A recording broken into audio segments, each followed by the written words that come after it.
Sud Matin. Aïssatou Gueye-Ba. À la présentation, bienvenue à vous à cette seconde édition de Sud Matin que nous démarrons avec ce communiqué de la section SAMES de l'hôpital Matlaboul Fawzeyni de Touba qui fustige l'affectation arbitraire de leur médecin néphrologue. La section SAMES de Fawzeyni demande plus de considération, que la gestion des ressources humaines s'appuie véritablement sur le guide de mobilité et non des décisions clientélistes et de basses manœuvres individuelles.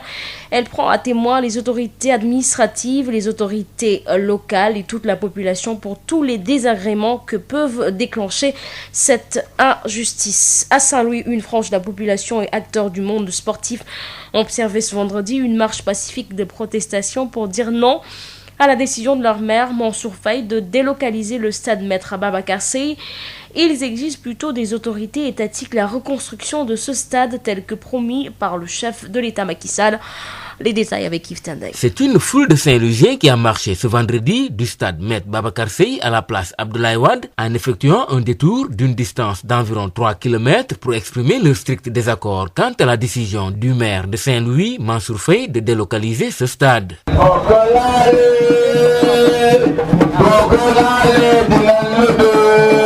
Hommes, femmes, adultes et jeunes sont tous venus massivement répondre à l'appel de la plateforme citoyenne d'échange et d'action de Saint-Louis. Maître Alioune Abatalib Gueye est le porte-parole du jour. Il nous fallait, après avoir appris la résolution et la décision irrévocable signée, on sentait à ses propres termes du maire ministre Mansour Faye, de délocaliser le stade Maître Babacar Sèye pour mettre à la place un centre d'affaires. Le terme nous paraît excessif même et même galvaudé parce qu'à définir ce n'est pas ça. L'État n'a pas dit il faut coûte que coûte faire un stade omnisport, un seul stade omnisport et la seule alternative c'est qu'il faut enlever le stade de Maître Babacar Sèye. L'État ne l'a jamais dit. Le stade de Mawade Wade est un stade communal qui relève de la responsabilité du maire et du conseil municipal.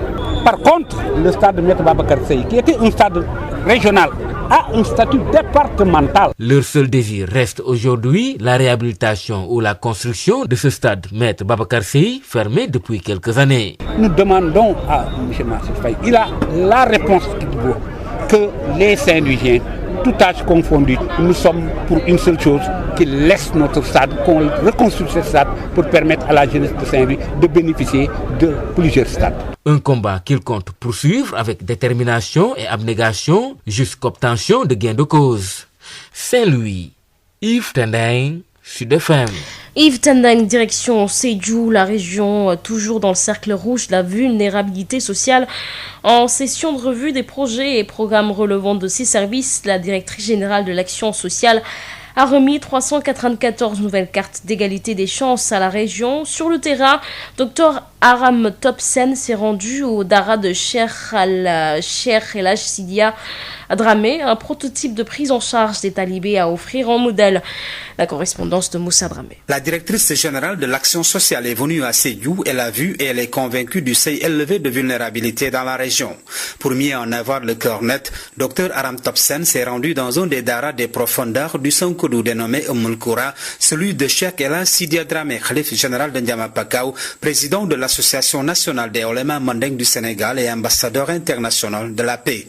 Ici, des efforts sont notés nonobstant la faiblesse des moyens, a dit Dr Aram Topsen. On a été de visu vraiment avec ces enfants. Nous appuyons beaucoup les daras à travers des formations professionnelles, des kits alimentaires, des kits d'hygiène, mais aussi à travers la formation professionnelle pour l'insertion des grands talibés dans le développement socio-économique de la localité. Très ému par la chaleur des versets coraniques charriés par de tout petits talibés, Dr Aram Topsen, la directrice générale de l'action sociale, n'a pu s'empêcher d'écraser quelques larmes. Moi j'ai été ému, j'ai même pleuré parce que c'est vraiment grandiose d'être reçu à travers des chants religieux des enfants de bas âge qui ont maîtrisé le Coran. C'est extraordinaire. Moi déjà j'ai pensé à faire venir un de mes enfants ici. Le khalife général de Ndiamapakao El Hadj Sidia Dramé, par la voix de son Talibé Bamoro Camara rappelle son engagement dans la promotion de l'agriculture, mais sollicite dans le même temps un accompagnement de l'État. On a bien débuté l'agriculture, les retards c'est la pluie. On n'a pas encore reçu des intrants et tout. C'est lui-même qui se débrouille. Bon, les difficultés d'ici c'est l'accès. En plein hivernage à cause de la route. On demande à l'État d'aider même le marabout sur tout l'effort qu'il fait. La veille, la directrice générale de l'action sociale a animé à Sédhiou une revue des projets et programmes relevant de sa direction en vue d'une amélioration des prestations. À cette occasion, dit-elle, 394 cartes d'égalité des chances ont été présentées et seront distribuées aux ayants droit dans les tout prochains jours. Moussa Dramé, Sédhiou, Sud FM. Moussa Dramé pour l'éradication, ou plutôt un forum s'est tenu à Tivaouane Peulh pour l'éradication de la pauvreté. Les populations doivent d'ailleurs prendre conscience de leur rôle dans l'atteinte des ODD et s'impliquer davantage dans le processus de développement. C'est du moins l'objectif du Forum national de la société civile sur les objectifs du développement durable organisé par le collectif national des organisations de la société civile. Denisia Sambou. Assurer la participation des organisations de la société civile des communautés de base à l'atteinte des objectifs de développement durable, l'objectif de ce forum, Fassouri Diawara, président du collectif national des organisations de la société civile pour la lutte contre la pauvreté. Le développement n'est pas seulement l'affaire des institutionnels, c'est d'abord et surtout l'affaire des communautés de base, l'affaire des populations. On ne peut pas avoir de développement véritable si les populations ne sont pas impliquées. Donc il s'agit d'organiser, n'est-ce pas, à travers des stratégies de sensibilisation, de renforcement de capacités, d'organiser les populations pour qu'ils prennent conscience de leur rôle et pour qu'ils s'impliquent de plus en plus dans ce processus de développement participatif. L'atteinte des ODD en 2030 requiert forcément une synergie, la participation de toutes les parties prenantes, a ajouté Hassan Bounognan, conseiller technique du directeur général de la planification et des politiques économiques au ministère de l'économie, du plan et de la coopération. Donc pour mieux prendre en compte les préoccupations des ménages, pour mieux renforcer la résilience effectivement des ménages et des groupes vulnérables. Et ça permettra effectivement d'aller vers l'atteinte de l'ODD 1, qui consiste à lutter contre la pauvreté sous toutes ses formes, mais aussi l'ODD 10 qui vise à réduire les inégalités partout. Représenté à ce forum, l'Union des associations des élus locaux du Sénégal compte grandement tirer profit de ces recommandations. Abdou Khadr Djailanilo, directeur de la cellule d'appui aux élus locaux du Sénégal. Faire en sorte que les populations elles-mêmes s'approprient les ODD aussi, ça ne fera que renforcer ce que les collectivités sont en train de faire. Donc les recommandations qui seront issues de cet atelier pourront aussi servir d'intrant, d'input dans ce que nous sommes en train d'élaborer avec le PNUD. Un forum organisé en partenariat avec les ministères du plan de l'économie et de la coopération internationale et le ministère de la Femme, de la Famille, du Genre et de la Protection de l'Enfance et le programme des Nations Unies pour le développement. Tivaouane Peulh, Denisia Sambou pour Sud FM. Denisia Sambou, programme d'enrôlement des jeunes dans le secteur de l'emploi. Un plan stratégique de développement est initié par le centre de formation de Mont-Roland. Ce plan stratégique de développement est un outil de communication qui permet de retracer la mission du centre d'ici 2025, financé à hauteur de 5 millions par le 3FPT. Babacar Sow. Élaboration du PSD, plan stratégique de développement du CFP, centre de formation professionnelle de Mont-Roland, un plan qui représente ce que le PSE représente pour le Sénégal, un financement du 3FPT, un outil de communication de 2021 à 2025, une rencontre pour l'élaboration du document s'est tenue avec les acteurs du domaine à Mont-Roland, une zone où le directeur du centre de formation professionnelle nous retrace les principales pistes à explorer. Saliou Sen, directeur du centre de formation professionnelle de Mont-Roland. Aujourd'hui, ils ont jugé nécessaire de financer ce qu'on appelle un PSD, un plan stratégique de développement, qui est pour nous ce que le PSE est pour l'État du Sénégal. C'est un outil de communication qui permet de retracer la vision du centre, les missions d'ici 2021 à 2025. Le financement à hauteur de 5 200 000 par le 3FPT. Le cabinet Cogemap a gagné ce marché et qui doit en un mois nous présenter un document de ce plan stratégique de développement. La zone de Moran est la filière principale principales devraient être l'agriculture et l'élevage. D'autres filières ont été ouvertes, la couture, la restauration, hôtellerie. Vous savez que Morolan, deuxième sanctuaire, l'hôtellerie devrait être développée dans cette zone. Le maire de Morolan, qui a déjà appuyé le centre en donnant non seulement 2 hectares pour son érection, supporte aussi les 10% du coût du projet. Il nous entretient du programme d'enrôlement des jeunes après la formation. Yves Lamine Ciss, maire de Morolan. Il y a déjà beaucoup de jeunes qui vont sortir avec le BEP. Il y en a qui vont peut-être devenir des enseignants dans les centres de formation. Il y a aussi des entreprises locales qui sont là, telles que Quality Fruit Sénégal ou bien Grili Kralis. D'ailleurs, ils étaient invités aujourd'hui parce que le plan intègre toutes les entreprises qui sont là. On a discuté déjà avec ces entreprises. Par exemple, Quality Fruit a dit, désormais, quand vous donnez des bourses à des étudiants, il faut nous consulter. Il faut que nous, on vous dise, on a besoin de tel type de formation, tel type de compétences. Comme ça, on va orienter aussi les étudiants à mieux choisir donc le filière à laquelle ils veulent poursuivre une formation. Tivaouane, Babacar Sow depuis Morolan pour Sud FM. Babacar Sow, le Sénégal importe chaque année 4,5 millions de babouches, équivalent à 40 milliards, qui profitent à d'autres. Annonce faite par l'artiste rappeur Simon Kouka, qui a lancé ce vendredi à Saint-Louis la première phase de sa campagne Solofi, qui vise à mettre en place le savoir-faire local. L'artiste, qui depuis 2 ans ne porte que des vêtements confectionnés localement, veut pousser les populations à consommer local. Ces propos sont recueillis par Yves Tendeng. Le projet Solofi, on est venu le lancer à Saint-Louis, qui est un projet pour inciter les Sénégalais à plus s'habiller local.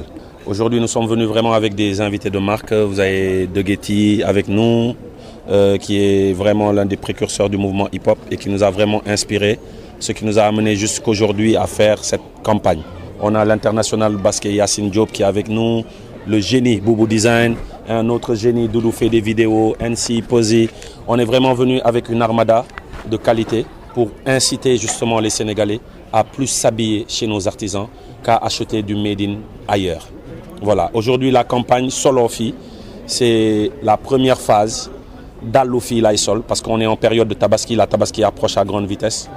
Et selon les enquêtes qu'on a faites, on nous a dit que les Sénégalais achetaient pour 4 500 000 de Marrakech chaque année d'un autre pays. Mais ces 4 500 000 Marrakech, si vous les calculez à hauteur de 10 000 francs par Marrakech, ça vous fait 40 milliards 500 millions qui vont chaque année dans une autre économie. Et cette économie pourrait permettre aux artisans de Ngaï, représentés ici par M. Kassé, d'avoir une tannerie, aux artisans du village artisanal d'avoir une tannerie, aux artisans de Saint-Louis, représentés par M. Goregay, le SG, d'avoir une tannerie et de pouvoir s'en sortir et de relever cette économie qui est au plus bas depuis le coronavirus. Notre objectif, c'est que chaque Sénégalais puisse, dans sa localité, dans son quartier, dans sa ville, que chaque Sénégalais puisse, dans sa ville, acheter chez le cordonnier du coin, chez le menuisier du coin, chez le tailleur du coin, pour que cet argent puisse rester ici et que l'économie puisse décoller. C'était le but de notre présence à Saint-Louis. Une campagne dénommée Solofi qui vise à mettre en place ou en valeur le savoir-faire local. La gestion et la prévention des conflits, les journalistes à l'école du dialogue social, c'est à l'initiative du Bureau international du travail de former les professionnels de l'information et la communication pour leur participation sur la consolidation d'une culture de dialogue et de concertation. Cette question mérite d'être posée dans la mesure où les hommes de médias sont témoins des conflits sociaux dans l'espace public. Une trentaine de journalistes sont en conclave pour 4 jours à Saly. Écoutons François-Xavier Thiao, président du réseau des journalistes en dialogue social, au micro de Moustapha Sall. Les journalistes ne sont peut-être pas parfois acteurs directs de ce dialogue social. C'est vrai, ils sont syndiqués, ils peuvent avoir des relations de conflits dans leur entreprise, mais la plupart du temps, ils sont plus témoins parce qu'ils rendent compte justement des relations de travail. Et rien que par, n'est-ce pas, un mot de plus, ou en tout cas un adverbe ou un adjectif de plus dans un compte rendu, peut soit envenimer la situation d'un conflit, ou en tout cas contribuer à apaiser, n'est-ce pas, ce conflit-là. Et c'est pourquoi nous pensons qu'il est important de renforcer les capacités justement des journalistes pour qu'ils comprennent ces enjeux-là, mais renforcer surtout les capacités pour qu'ils comprennent les concepts, n'est-ce pas, du dialogue social.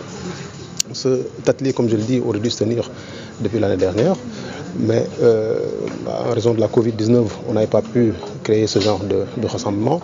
On a dû le reporter à 2 reprises. Mais il vient quand même à son heure, au moment où nous amorçons la relance de l'économie. On pense que la pandémie commence à être derrière nous, Donc il y a un renouveau peut-être du tissu économique qu'on attend, et qui dit renouveau du tissu économique, peut-être on va s'attendre à plus de dynamisme dans les entreprises, dans l'économie de manière générale. Cela présage également certainement de conflits dans les entreprises. Donc il était important pour nous de convier les journalistes à cet atelier sur le dialogue social, la gestion et la prévention des conflits, pour mieux les outiller, les capacités, pour qu'ils soient à même de jouer pleinement leur rôle dans ce nouveau contexte. Le panier de la ménagère peine à faire le plein en ce moment. Les denrées sont trop chères. Les prix de la viande et du poulet varient entre 2500 et 4000 francs CFA. Les condiments et le poisson se font rares. Les mères de famille s'attendent au pire d'ici la fête de la Tabaski. Reportage au marché Tilène de Dakar, Rodine Mikilan.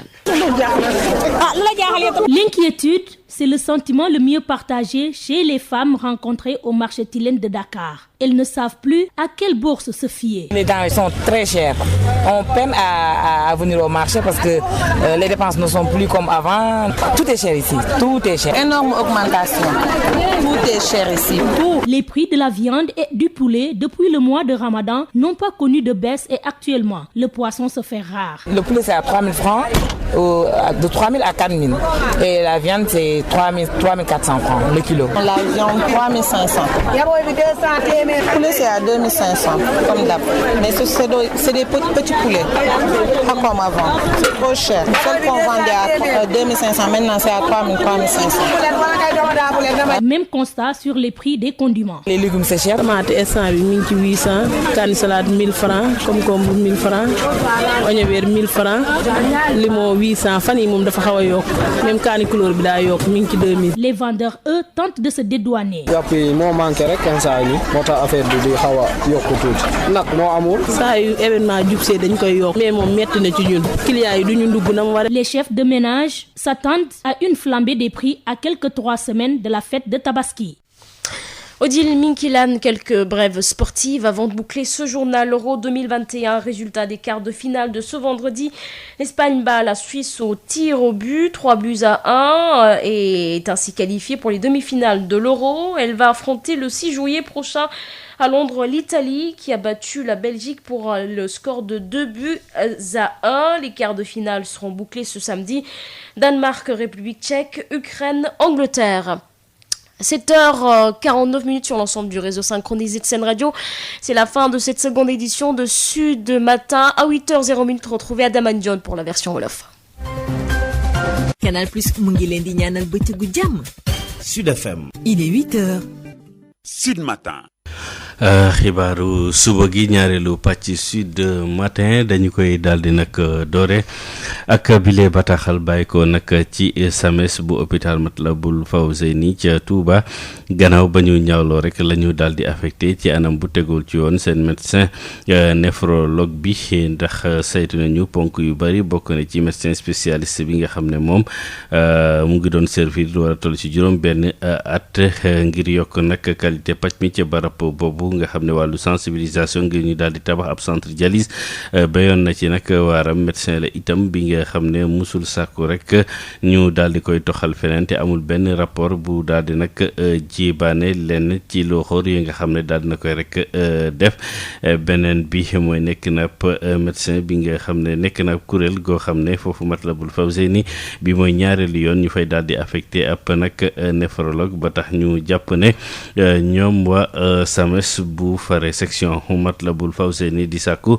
ñu gën a jox hôpital bi rek gëdd waaye itam wàllu yorunu ressources humaines bi itam ñu daal di koy teg ci wàllu charte waaye itam mbirum clientélisme ak yaama neex bi ñu ne bëgguñu mu daal di nag fës foofu ba tax nag ñuy alerter askan wi ci nag musiba yi mën a am nag ci hôpital boobu rawatina nag autorité administrative yi autorité locale yi ña fa daal di dëkk ak membre du kuréel googu di ASIR ñu daal di nag gis ne ay rëq-rëq mën na koo daal di indi boobule injustice ñu daal di nemmeeku ca Matlaboul Fawzeyni ca la ñuy daal di waxu dem ba diwaanu Saint-Louis ak askan wa daal di nag manifester ngir rek ñu bañ rek toxal stade Babacar Seye boobu dogal nag ne ñu ku maire ba mu ko daal di nag jël ba tax monde sportif bi jàpp ne li ni mel du ca daal di dal li ñuy sàkku lenn la mooy ñu daal di leen koy tabaxaatal waaye toxal moom xalaatuñu ko Saint-Louis Ifta Ndeng mbooloo mu tàkku ci askanu Ndar moo daal di amal doxub ñaxtu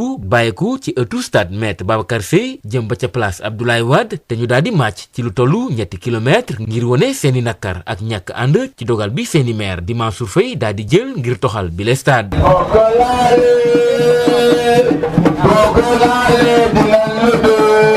góor jigéen mag ak ndaw ñoo daal di génn ngir wuy si woote waa plateforme citoyenne d'échange et d'action bu Ndar kii di Birane Boye jiite ligue régionale bu football bu Ndar moo yor seeni kàddu. donc damay wax ni ñun dafay rafet ñu xam ni lenn rek moom moo ñu soxal jàmm moo ñu soxal te ci biir jàmm boobu moom moo di ñu fexe rek ba stade Maître Babacar Sèye bi nga xam ni moom moo nekk fii ñu ko doon jëfandikoo mu amal ñu njëriñ ñun ndar-ndar yëpp ñu bàyyi ko fi ñu defaraatal ñu ko te dañuy wax ni defaraat boobu war na mën a am lu tax mu war a am parce que dañuy yaakaar ba léegi fi ñu toll nii ni bala ñuy génn 2021 bi daañu gis ñuy commencé di tabaxaat stade Babacar Sèye parce que dañuy yaakaar ni ci état bu organisé la ñu nekk. ñoom bokk na ci seen i bëgg-bëgg moo di rek fexe ba nga xamee ni daañu yeesalaat bi le stade Maître Babacar Sèye te bàyyi ko fa mu nekk. ñun fi ñu toll nii waa Ndar ñun ñëpp dans la grande majorité ñu ni dañuy waxande léegi ak monsieur le président mooy son excellence Macky Sall moom la ñuy waxal ni que ñun waa Ndar suñu bëgg-bëgg moom moo di ñu respecté li nga xam ni moom la ñu voté woon biir assemblée nationale moom mooy defaraat stade Babacar Sèye defaraatal ñu un palais de sport au stade Mawade Wade. mu di xeex bi ñuy xamle ne daañu ko wéyal fii ci Ndar ba keroog ñu ciy am ndam ki doon jokkoo ak yéen fii ci Saint-Louis Yves Tendeng. Sud FM. Yves ñu toxu dem si ju région boobule ñu ne ba léegi génnul ci la ñuy wax cercle rouge maanaam rek daal di sonn lool ci wàllu dund ak dundinu askan wi loolu waral nag ab ndaje bañ fa amal di session bi nga xam ne projet ji aju ci wàllu programme service yi nekk ca barab ba yëpp daal nañ koy rek xayma directrice générale bu action sociale daal dinay jébbale ñetti téeméer ak juróom-ñeent fukk ak ñeent ci ay carte égalité chance yu bees boobule nag région ñu jàpp ne nag ci terrain bi kii di docteur Aram Top Sène moom gis na dem na itam ci daara Cheikh El Hadji Sidia Dramé foofu nga xam ne nag am na ab gëstu bañ ca daal di nag def ngir daal di xool modèlu daara ak taalibe yi fay yëngu naka lañ leen di taxawoo ba ñëpp itam daal di leen di roy ci boobulee taxawin bu rafet Sédhiou Moussa Dramé. directrice générale action sociale ñeew la nemmeeku fii ci diwaanu Sédhiou te gët ci lépp loo xam ne si dafa jëmee ci jafe-jafe yoo xam ne ñenn ñi ci askan wi ñu ngi koy jànkoonteel fii ci diwaan biir ngir gën ci teg gët dem na nemmeeku yi daara jile di Umul Koura féetewu ci Njama Pakaaw ci biir Sonkodou ki sanc li ni mel di Cheikh El Hadji Sidia Dramé nekk xalif général Njama Pakaaw njiitum association nationale des oulémas mandeng du Sénégal nekkit jaraaf di ambassadeur international ci wàllu wutum jàmm la paix docteur Aram Top nee ne donte moyen matul waaye am na ay jéego yu mag yoo xam ne kilifa gi lay mu ngi ciy def. daara bi daara bu nga xam ne la dañ ko fekk moom borom toog yor boppam mën a yore xale yu toll nii di leen jox ñi lekk jox leen ñi naan ku leen gis xam ne xale yi dañoo set wecc donc loolu dañuy sant yàlla ñun li ñu mën a def rek mooy jàppale ko parce que ku taxaw ba pare yomb na jàppale suñu yeggee dinañ def benn réunion pour xool na nañ leen jàppale. ay talibé yu ndaw yoo xam ne ñu ngi tari ay saara yu mag dawloo na seeni yaram ba mu am ay rongoñ yu mu ci tuur. wax dëgg yàlla bi ñu toogee ñun ñëpp suñu yaram yi dafa daw. j'ai même pleuré man bi ma toogee damay xalaat man est-ce que du ma fi indi sama doom mu def comme xale yi mu jàng fii li ma fi fekk dal na sama xel fii dañ fi fekk ñu maîtriser Coran. xalif général Njama Pakaaw di El Hadji Sidia Dramé ci kaddu yi Bamoro Camara nekk kenn ci ay taalibeem ne nit ñuy gën a sóobu ci wàllu mbay mi waaye sopp nañ loolu nguur Sénégal taxawu leen. sëñ bi daal xanaa gërëm ko fi mu ne nii pare nañ ci ji dugub toolu gerte yi presque béy nañ ko ba pare ak tracteur am suñu problème jafe-jafe yi fi am buñ jotee suñu intrant yi à temps di fi am ci récolte dina yenn ma yoon bi tamit accès bi dafay gën a jafe état bi gën a gëstuwaat sëriñ bi ci effort yi muy def fii. bés bëgg a jiitu directrice générale action sociale am na it lël boo xam ne amal na ko fii ci diwaanu Sédhiou càmbar projet ak programme yoo xam ne teew ci makkaanam sopp lool ñu gën amal jéego ci jotaay joojee xamal na ci ne te toll na ci ñetti téeméer carte d'égalité des chances ak it juróom-ñeent fukk ak ñeent ñoo xam ne daañu ko jébbal ñi ko yellool ci ay bés ñu dëgmal fii ci diwaanu Sédhiou ki si doon jokkoo ak yéen ci Sédhiou Moussa Dramé pour Sud FM. Moussa ñu daal di nag wax ci daal di fiy jëlee wàllu nag ñàkk gi askan wi war nañ ci bàyyi xel waaye itam béy ci seen waar ci objectif yu ODD ñu daal di gis ne mooy indi wàllu suqaliku mooy objectif forum national société civile mi nga xam ne bëgg nañu wàllu développement durable boobu mu daal di tàbbi ci gox-goxaat yëpp boobu leen ndaje nag organisation société civile yi xeex wàllu nag pauvreté di ñàkk gi ñoo ko daal di woote ca Tivaouane Peulh ngir daal di indi ci saafara Denisia Samb. fexe ba organisation société civile ak it communauté de base yi dugal seen loxo ci xeex ndóol ba ñu mën a dàpp objectif de développement durable fii ak 2030 objectifu forum bi Fassory Diawara président collectif national organisation société civile yi xeex wàllu ndóol. ñu mën a sensibiliser askan bi pour xam ne vraiment suñu bëgg a dindi ñàkk bi ak ndóol bi ci réew mi il faut que ñu farlu il faut que ku nekk indi wàllam pour ñu mën a def ay jéego yu mag donc il faut mu xam lan mooy rôle am pour mën a xeex ndóol bi ak ñàkk bi ci réew mi. am ndam nag ci objectif de développement durable yi fii ak 2030 dafay laaj boole ñëpp ñi nga xam ne ñu ngi yëngatu ci wàllu développement bu ñu sukkandikoo ci Assane Bouna Niang conseiller technique directeur général planification politique économique ca ministère de l'économie du plan ak coopération. donc daal Sénégal bokk ci pays yi nga xam ne bu ñu nee en 2030 ñenn ñoo atteindre ODD ñu ne Sénégal bokk na ci atteindre le maximum des ODD et ça moo tax mu ne loolu mu dafa wax ni dafa laaj ñu gën a defarwaat suñu biir gën a jàppante état taxaw société civile taxaw élus locaux yi taxaw partenaires yi financiers yi taxaw jàppale ñu parce que benn objectif la ñu am mooy Sénégal jëm kanam émergence du Sénégal. Union des associations des élus locaux teewoon ci bile forum di xamle ne recommandation ya fay ruusandi dina leen amal njëriñ loolu bu ñu sukkandikoo ci Abdou Khadre Djeylani Lo directeur cellule d'appui élus locaux bu Sénégal UAL. collectivité locale yi nag maanaam communes yeeg yëpp ñu ngi doon jéem a liggéey ci benn document boo xam ne bii day dugal ODD yi. objectif développement durable daf koy dugal ci planification locale xam nga planification locale mooy téere bi nga xam ne bii mébét yi collectivité locale bi am yëpp ci juróomi at yi ci lañ koy bind nan lañ ko war a defee kan lañ ko war a àndal def ak lan lañ ko war a defee fan la ñu jëlee koom-koom bi yëpp planification boobu nag dañu bëgg nag dugal objectif de développement durable li ci biir kon li nga xam ne ñoom ñu ngi koy def fii li ciy génne mën a jariñ itam pour ñu mën ko seet nan lañ koy dugalee ca lee nga xam ne moom la ñuy liggéey. forum boo xam ne Colipass anka organisé lëkkaloo ceeg ministère bi ñu dénk wàllu plan économie ak coopération internationale waaye tamit ministère bi ñu dénk wàllu jigéen ñi njaboot genre ak protection de l'enfance ak it programme des Nations Unies pour le développement. Tivaouane Peulh, Denisia Samb pour Sud FM. Denisia ñu wax nag ci wàllu marché gi ak jafe-jafe ak métit yi nga xam ne nag soxna yi ñu ngi ko ci daal di nag dund. njëkk yi daal nag yokk lool wàllu ginaar gi ak lu aju ci wàllu nag ndawal bi nee ñu juróomi téeméer jàpp juróom-ñetti téeméer lañ koy daal di nag jote yii di nag jën yeeg ya muy àndal itam gis nañ ne mu ngi gën rek di raar ci nag marché bi tax mère de famille yu bari di xaar sax fi gën yokk ndax ci feetu tabaski bi ñu daal di nag jëm waaye jaybaane nañu li ni mel ne ñu daal métti na lool reportage bi ak Odile mi ngi ci la. jaaxle mooy li nga xamante ne moo gën a fës ci kanamu soxna yi nga xamante ne tase nañu ak ñoom ca marché Tilène bu Ndakaaru ñoom ñii de xamuñu fan la ñu jëm ak seen kafaga yi. metti franchement metti na trop loo indi day jeex lu ñu indi yëpp day jeex da ngay jóge sa kër sax ci def loo moomul franchement ndugg bi cher na amul lu fi yomb daal. ndugg bi yëpp a cher ak nawet bi lépp a cher légumes yi cher na ndawal yi cher. njëg yi buñ ko jëlee ci ndawal bi ak ginaar gi ci weeru koor gi ba tey dara soppeekuwul ci seeni njëg te fi mu ne nii jën kenn gisatu ko. kilo 3400 bu dee yàpp bu dee ginaar 3000 3500 waaw ginaar moom mu gën a bonati ndax ginaar yu ndaw lañ lay jaay te 3000 lañ la koy jaayee. fii ak 2 semaines dañ koy yokkaat ba mu gën a bëri fii ak 2 semaines dootoo laalaat fii benn denrée metti na daal. 3500 amul wàññi te yàq kese lañ lay jaay ginaar yu ndaw 2500. lu ni mel la ñu nemmeeku ci njëgu légumes yi. même légumes yi ñëwoon ko yomboon na commencé nañ ko yokkaat parce que nañ nawet baa ngi ñëw. tomate instant bi mi ngi ci 800 kaani salade 1000 francs concombre 1000 francs oignon vert 1000 francs limon 800 fan yi moom dafa xaw a yokk même kaani couleur bi daa yokk mi ngi ci 2000. njëg yu cher yi jaaykat yi ñu ngi ci raxas seeni yoxo ba mu set wecc. yàpp yi moo manqué rek instant yi moo tax affaire bi di xaw a yokku tuuti nag moo amul. xam naa tabaski bi jub si rek saa yu événement jub see dañ koy yokk mais moom metti na ci ñun clients yi duñu ndugg na mu war. ñetti ayu bés moo dox suñu diggante ak feetu tabaski borom kër yi di xaar lu métti ci yokkutewu njëg yi.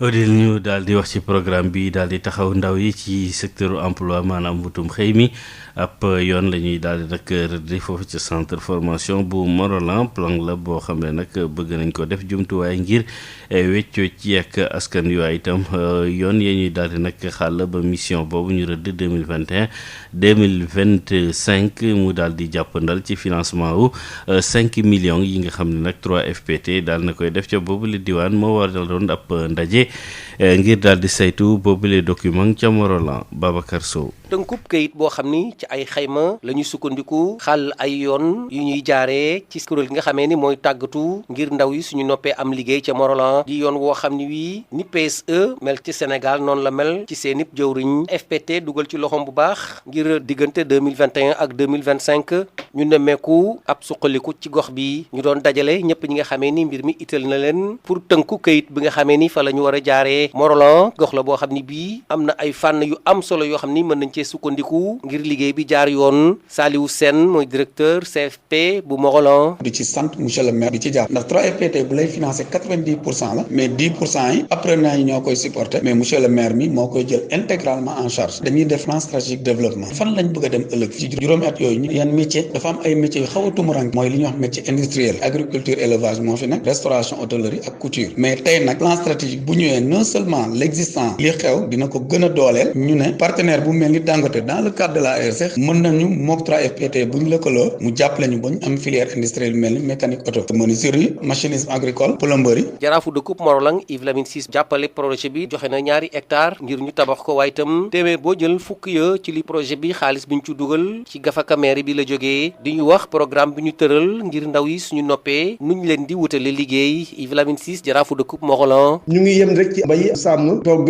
ak hôtel ñaw tey war nañu passé foofu dañu war a dem ci affaire par exemple industrie mécaniciens yi former leen ñu former ay plomberie dañu war a former xale yi pour que xale yi am ci xarañte ñu mën a liggéey ci entreprise yi sociétés yi nekk fii ñoo koy laaj Dangote par exemple nee na xale yi déedéet am compétence bu ñu bëgg moo tax ñu bëgg pour que entreprise yi nekk fii muy nekk Dangote wala feneen xale yi moom bu amee diplôme fu mu mën a liggéey rek baax na am diplôme bi pour que mën a dem liggéey ci entreprise yi fi nekk wala mu nekk feneen. Tivaouane Babacar Sow ca jóg ak yéen fii ci Morolan pour Sud FM.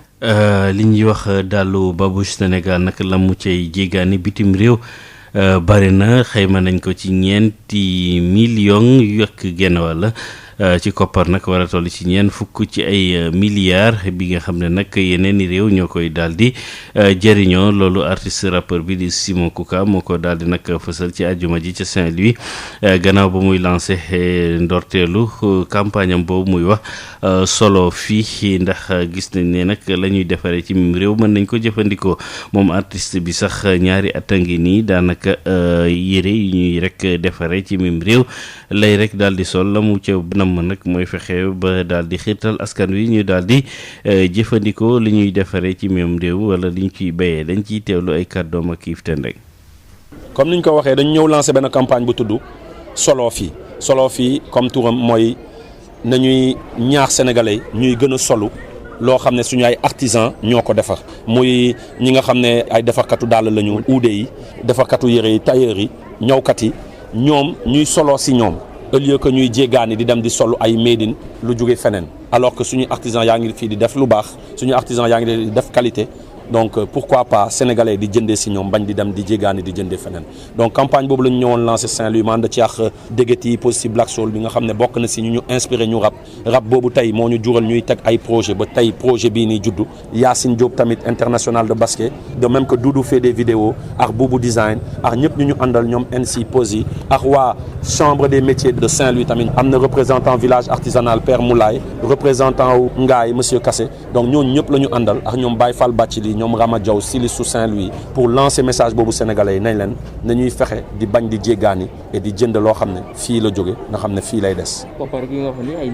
waaw parce que comme ni mu ko waxee at bu nekk ci jamono ji sénégalais yi 4,5 millions marakis la ñuy jënd mu jóge ci beneen réew te boo calculer marakis bu nekk 10 000 rek nga def 4 millions fois 10 000 mu ngi nekk 40 milliards 500 millions ñooy dem ci beneen réew jamono ji te korité ñëwagul màggal ñëwagul gàmmu ñëwagul ñeneen ak ñeneen te képp ku xam sénégalais yi xam nga ne lu ñu dul déclaré moo ëpp lu ñuy déclaré donc loolu mooy chiffre yi ñu xam nii rek mais ëpp na loolu donc ñun lu ñu bëgg mooy 40 milliards yooyu mu am lu des fii mu am lu des Ngaye mu am lu des village artisanal de Saint-Louis des village artisanal Soumbédioune bu Dakar des village artisanal bu Ziguinchor nañu fexe ba ku nekk sensibiliser sa waa koñ sa waa kër say àndandoo say xarit pour que ñuy jënd loo xam ne suñu ay uude ñoo ko defar.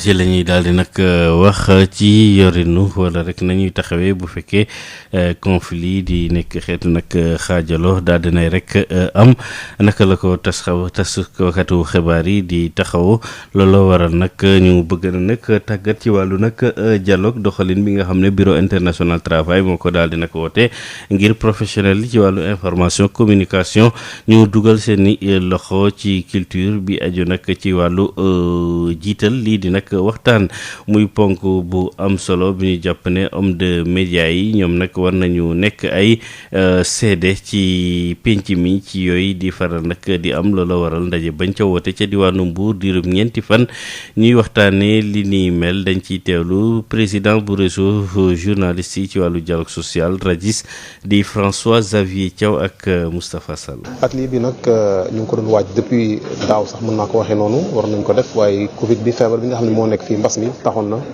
mënuñu woon am opportunité ngir def ko waaye defe naa waxtu bi ñu ko defee tamit waxtu bu baax la ndax ñu ngi yaakaar ne feebar bi xëy na mi ngi commencé wàññeeku bu baax a baax te kon loolu dina tax activité économique bi gën a reprendre activité économique bu reprendre nag kër liggéeykaay yi kon day gën a en tout cas xëy na am dynamisme te dynamisme bu amee ci kër liggéeykaay rek dina xëy na jur yenn jafe-jafe diggante liggéeykat yi ak seen njaatige yi loolu nag journalistes yi am nañ ci rôle bu ñu war a jouer ndax ñoom déjà ay liggéeykat lañu kon ñoom ci seen biir kër liggéeykaay yi mën nañ am ay jafe-jafe ak seen i njaatige waaye bu weesoo loolu tamit ñoom bu jafe-jafe amee ci kër liggéeykaay yi ñoom ñoo ciy wax di ci rendre compte or xam nañ ne benn mot rek boo ko utiliser te waroo utiliser ko ni ñu ko war a utiliser benn adverbe wala benn qualificatif rek boo ko defee ci benn compte rendu wala benn reportage mun naa gën a jaxal situation bi wala mun na ko gën a apaiser loolu moo tax ñu ne kon heure bi ñu defee atelier bi baax na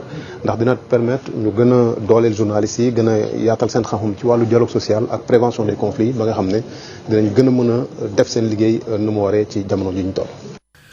kon ñu daal di jeexal ak pàcc bu njëkk Sud Matin bi ñu daal di fi yemale nag xibaaru suba gi ndax waxtu yi daal nañ rek mat ñu tëjee ko revue de presse bi ak El Hadji Malick Ndiaye daal di koy jaajëfal xibaar yi ci tënk 9h lay doon buñ ca noppee seen émission loo ci xam ak Moussa Thiam xibaar yi ci yaatal midi ak benn waxtu lay dellu siwaat ñu ngi jaajëfal bu baax a baax Assane Thioune moom la ñu àndaloon ci sottandikukaay bi mbokk xarit yi ñu déglu gërëm leen sant leen ñaanal leen sàkku ci yéen ñaan ñu yendu jàmm